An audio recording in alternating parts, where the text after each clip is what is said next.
अगर आदरणीय प्रधानमंत्री जी की बात माने तो वो रोजगार नहीं दे पाए, सरकारी नौकरी नहीं दे पाए, प्राइवेट सेक्टर में रोजगार नहीं दिला पाए, तो वो पलट के क्या बोलते हैं हमारे युवा साथियों से कि भाई पकोड़े तलने को भी तो रोजगार कहते हैं। मुझे माफ करना, बोलते वक्त भी शर्म आ रही है। पकोड़े तलने को भी अगर रोजगार कहते हैं तो अगर ये गलती से सत्ता में दोबारा आ गए तो कटोरा थमा के बोलेंगे भीख मांगने को भी रोजगार कहते हैं। तो अगर आपको भिखारी नहीं बनना, अगर आपको पढ़ा लिखा एक इंजीनियर, एक इज्जतदार नौकरी करनी है, तो साथियों समय आ गया है। ये जो कमल का फूल खिला है, आप सब जानते हैं कमल का फूल कहां खिलता है साथियों? ये इसलिए तरक्की कर रहा है क्योंकि इसने भारत को कीचड़ बना रखा है। समय आ गया है, इस कमल के फूल को उखाड़कर जलाकर फेंक दीजिए और अपने भारत को दोबारा से एक तरक्की की और प्रगति की ओर ले चलिए। साथियों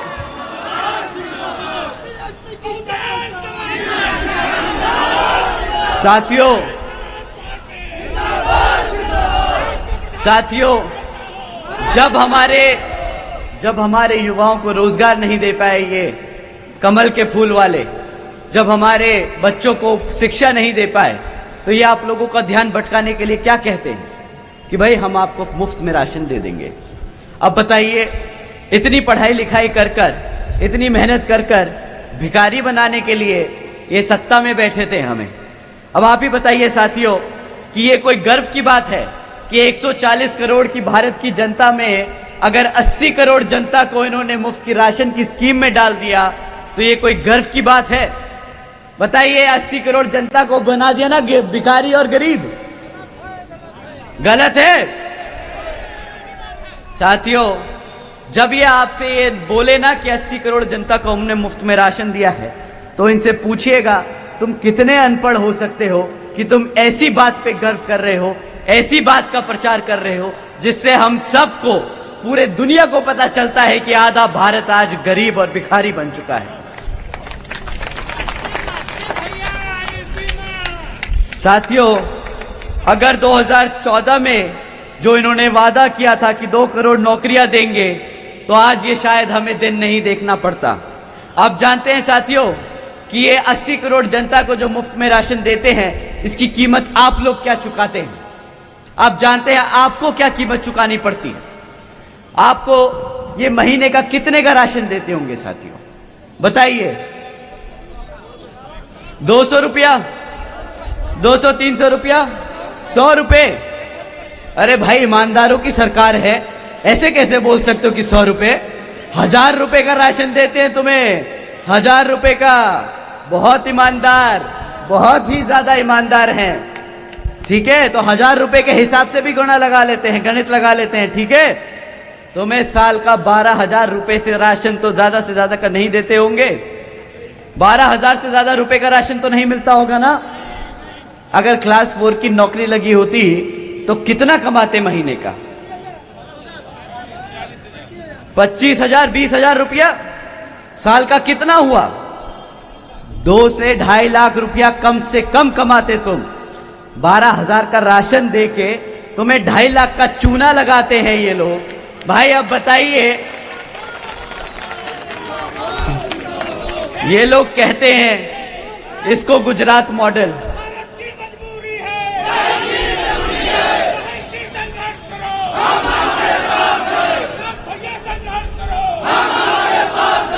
साथियों, 12,000 देके 2.5 लाख चूना लगाना शायद गुजराती मॉडल होगा। हमें ये गुजराती मॉडल नहीं रचता, हमारी यूपी की जनता को नहीं चाहिए ये गुजराती मॉडल। मेरे भाई, किसको चाहिए ऐसा ये मॉडल? बताइए यहां पे। नहीं चाहिए? 2.5 लाख की नौकरी चाहिए ना?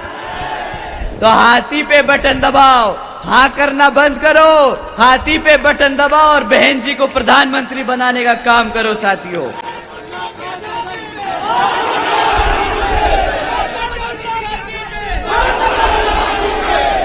साथियों, 2014 में इन्होंने महंगाई को लेकर भी बहुत बड़ा मुद्दा बनाया था बोल रहे थे कि भाई पेट्रोल महंगा है, गैस का सिलेंडर बहुत महंगा है।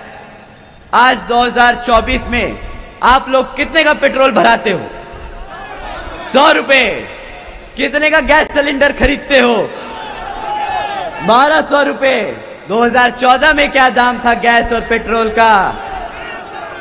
400 रुपया। अब आप मुझे बताइए कि जब पेट्रोल 60 रुपए से 100 रुपया हो गया, गैस सिलेंडर 400 रुपये से 1200 रुपये हो गया, अब इनके मुंह से भाषण में महंगाई के लिए क्यों एक शब्द नहीं निकलता है? घोटाला है। अरे ईमानदारों की सरकार है, घोटाला मत बोलो मेरे भाई, घोटाला मत बोलो। ये लोग पहले आपको बताते हैं कि भाई हम आपकी महंगाई कम कर देंगे, फिर आपका वोट भी चुरा लेते हैं, आपसे नौकरियां भी छीन लेते हैं, आपको बदले में मुफ्त राशन देते हैं। अब ऐसी सरकार को क्या बोलेंगे बताओ? चोर, चोर।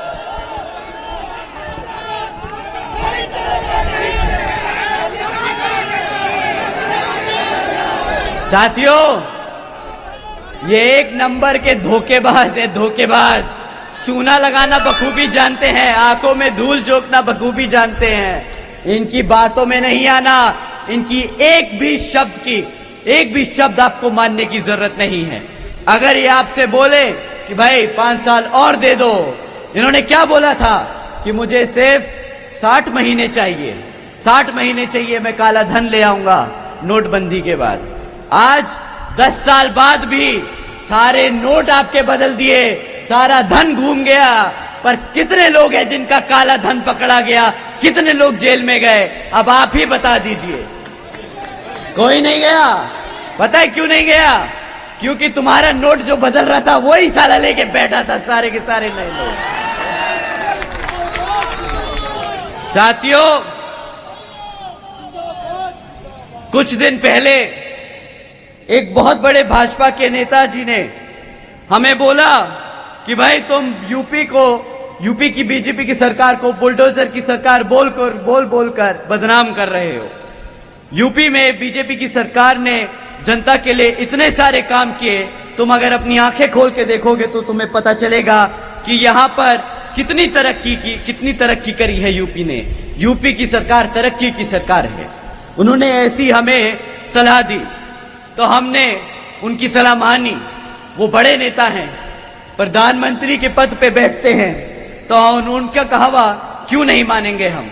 तो हमने समझा ठीक है भाई, अगर बीजेपी के नेता ये चाहते हैं कि उत्तर प्रदेश की सरकार बुलडोजर की सरकार नहीं है और हम उसको बुलडोजर की सरकार ना कहे और हम अपनी आंखें खोल के देखें कि यहाँ यूपी में कितनी तरक्की हुई है, तो हमने वही किया। अब यूपी की तरक्की हम आपके बीच में रख रहे हैं। साथियों, यूपी आज हर रोज यूपी में हर रोज एक किसान आत्महत्या करता है। यह है यूपी की तरक्की। यूपी में 40% 5 साल से कम उम्र के बच्चे कुपोषण के शिकार हैं। यह है यूपी की तरक्की। यूपी में बच्चों के खिलाफ जो शोषण के केसेस सबसे ज्यादा हैं पूरे देश में, यह है भाजपा की सरकार की यूपी की तरक्की। साथियों, यूपी में हमारी बहन बेटियों के खिलाफ देश में सबसे ज्यादा केस दर्ज किए जा रहे हैं अपराध के। यह है यूपी की तरक्की। हत्याओं के केस भी पूरे देश में यूपी में सबसे ज्यादा है। और आदरणीय नेताजी, आप जिस उत्तर प्रदेश की वाराणसी से सांसद हैं, वो प्रदेश आज भारत का किडनैपिंग कैपिटल बन चुका है। किडनैपिंग कैपिटल बन चुका है। साथियों, उत्तर प्रदेश में साल में 16,000 से ज्यादा किडनैपिंग होती है। अब आप ही बताइए कि ये तरक्की की सरकार है कि ये तबाही की सरकार है? अब आप ही बताइए।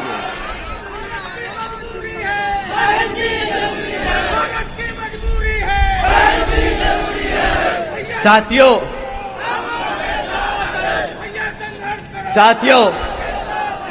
जो सरकार अपने बच्चों को भूखा रखे, जो सरकार अपनी बहन बेटियों पे अत्याचार होने दे, जो सरकार अपने युवाओं को बेरोजगार रखे, जो सरकार अपनी आवाम को राशन के नाम पर गुलाम बनाए, वो सरकार बुलडोजर की सरकार नहीं, वो तबाही की सरकार है, वो तबाही की सरकार है। साथियों,